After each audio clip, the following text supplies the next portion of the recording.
Bismillahirrahmanirrahim. Assalamualaikum warahmatullahi wabarakatuh. Perkenalkan, nama saya Yustisia Mevela, NIM 1814080074 dari Tadris IPA Fisika B. Baik, pada kesempatan kali ini saya akan menjelaskan tentang tugas akhir mata kuliah seminar fisika yang berjudul Pengaplikasian Fisika pada Mesin Cuci Piring. Yang pertama yaitu perkembangan mesin cuci piring.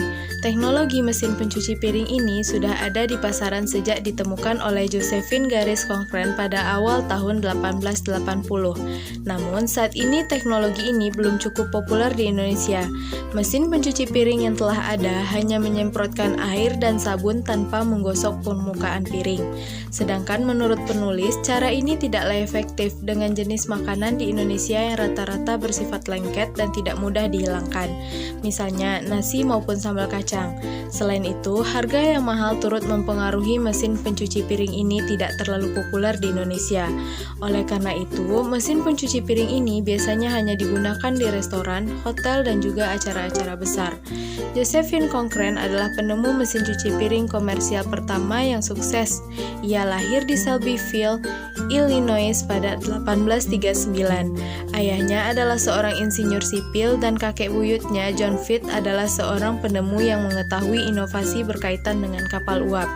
Dilansir dari Lemelson, Conkren adalah seorang sosialita.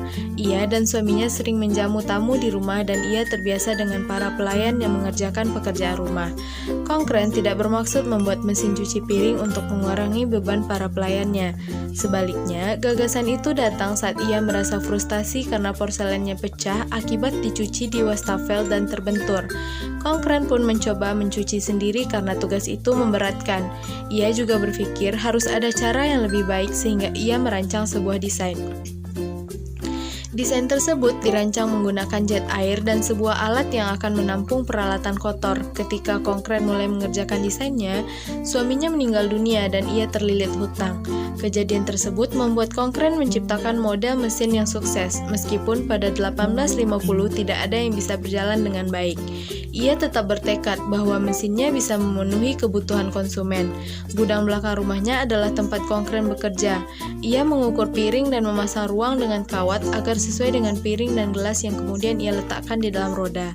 Roda tersebut akan berputar yang digerakkan oleh mesin dan air sabun akan menyemprot di atas piring untuk membersihkan. Pada 1886, ia mematenkan desainnya dan mulai memanggil mesin tersebut Conkren Dishwasher. Ia mengiklankan mesin tersebut di koran lokal. Conkren mendirikan Crescent Washing Machine Company, di mana restoran dan hotel tertarik. Di 1893, Conkren mempresentasikan mesinnya di Chicago World's Fair dan ia memenangkan penghargaan atas desain dan daya tahannya. Awalnya, mesin tersebut dijual dengan baik tetapi tidak untuk konsumen individual. Beberapa ibu rumah tangga. Selain itu, mesin tersebut juga menuntut banyak air panas, sedangkan banyak rumah yang tidak memiliki pemanas air yang cukup besar untuk memasok mesin tersebut. Popularitas mesin meningkat di 1950 ketika teknologi tersebut dibutuhkan perempuan dalam pekerjaan rumah tangga. Kini, mesin pencuci piring adalah bagian dari rumah tangga yang khas di Amerika. Perusahaan Conkren berubah menjadi KitchenAid yang merupakan bagian dari Whirlpool Corporation. Selanjutnya yaitu cara kerja mesin cuci piring. Tahap pertama, setelah piring dan alat dapur lainnya dimasukkan, proses operasi dimulai dari penyaluran air dingin keran sumber air ke mesin cuci. Ketika sudah tertampung sejumlah air dalam bagian bawah mesin, elemen pemanas mulai bekerja memanaskan air. Proses kerja dari elemen pemanas heater ini menggunakan energi listrik. Selanjutnya tahap kedua. Di tahap kedua, air dipompa oleh sebuah pompa air ke dalam mesin yang dihubungkan pada kedua propeller yang bisa berputar. Propeller 1 terbuat dari bahan plastik yang diletakkan di bagian bawah rak piring dalam mesin cuci, dan propeller 2 terbuat dari logam supaya tahan panas. Peletakannya di bagian bawah rak mesin bawah. Ketika air masuk pada bagian propeller, propeller akan berputar seperti alat penyiram sprinkle air yang dipasang di taman. Ketika proses perputaran terjadi, terjadi dan air menyembur keluar melalui lubang-lubang kecil pada permukaan atas, propeller membuat banyak semburan air panas ke atas menuju barang-barang yang telah disimpan di dalam dan hendak dibersihkan. Dan terakhir adalah tahap pembersihan. Proses terjadinya pembersihan atau pencucian dilakukan yaitu air menghantam barang, piring, gelas, dan lain-lain. Air tersebut turun ke bawah mesin dan dipanaskan kembali oleh elemen pemanas atau heater. Dan siklus pencucian kembali berulang dengan air yang menghantam barang. Proses ini terus berulang sampai pencucian selesai. Untuk mengendalikan proses pencucian, mesin pencuci piring dilengkapi dengan time mist setengah jam. Setelah proses pencucian selesai, kotoran-kotoran yang berukuran kecil akan keluar melalui lubang pembuangan dan kotoran yang berukuran besar akan tertampung pada lubang penampungan pada mesin bagian bawah. Selanjutnya yaitu keuntungan dan manfaat menggunakan mesin cuci piring. Lebih bersih tekanan air yang tinggi disertai suhu air yang panas pada saat proses pencucian menjadi kombinasi solid dan sulit terkalahkan sehingga kotoran yang menempel pada peralatan dapur yang hendak dibersihkan tersebut kalah. Yang kedua yaitu lebih higienis. Maksud dari higienis di sini adalah tidak adanya campuran tangan dan udara langsung, sehingga pada proses pencucian tidak akan terjadi kontaminasi.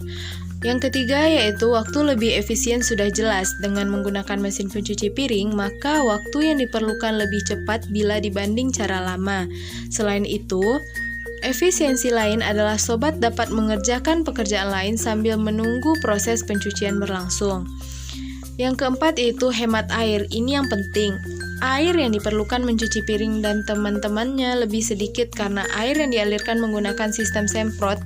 Oleh karena itu, air yang digunakan akan lebih sedikit. Yang keempat yaitu penerapan fluida dinamis dalam fisika. Ciri-ciri fluida dinamis. Yang pertama yaitu tidak mengalami gesekan atau gesekan dengan dinding bisa diabaikan. Yang kedua, tidak kompresibel. Bila diberi tekanan tidak akan mengubah volume air stasioner. Yang ketiga yaitu memiliki arah aliran tertentu dan tidak mengalami pusaran atau turbulensi aliran lunak. Yang keempat, memiliki kecepatan konstan terhadap waktu. Selanjutnya yaitu jenis-jenis aliran fluida dinamis. Yang pertama, aliran laminer, yakni ketika fluida meluncurkan bersama dengan fluida lain di sebelahnya, sedangkan pada tiap jalur paket tidak berseberangan dengan jalur lainnya. Aliran ini termasuk ideal dan terjadi pada fluida kecepatan rendah. Nah, disinilah fungsi dari fluida itu pada mesin yang digunakan untuk membersihkan. Dan yang selanjutnya yaitu aliran turbulen. Paket fluida tidak meluncur bersamaan dengan yang lain sebelahnya, tetapi bisa berseberangan dengan jalur lainnya. Terjadi aliran turbulen ditandai dengan pusaran air dan terjadi pada kecepatan aliran tinggi. Di sini juga terdapat aplikasi fluida dinamis pada mesin cuci tersebut. Contohnya pada tahap pengeringan mesin cuci. Di situ kan terjadi kecepatan tinggi untuk mengeringkan piring tersebut. Terima kasih. Assalamualaikum warahmatullahi wabarakatuh.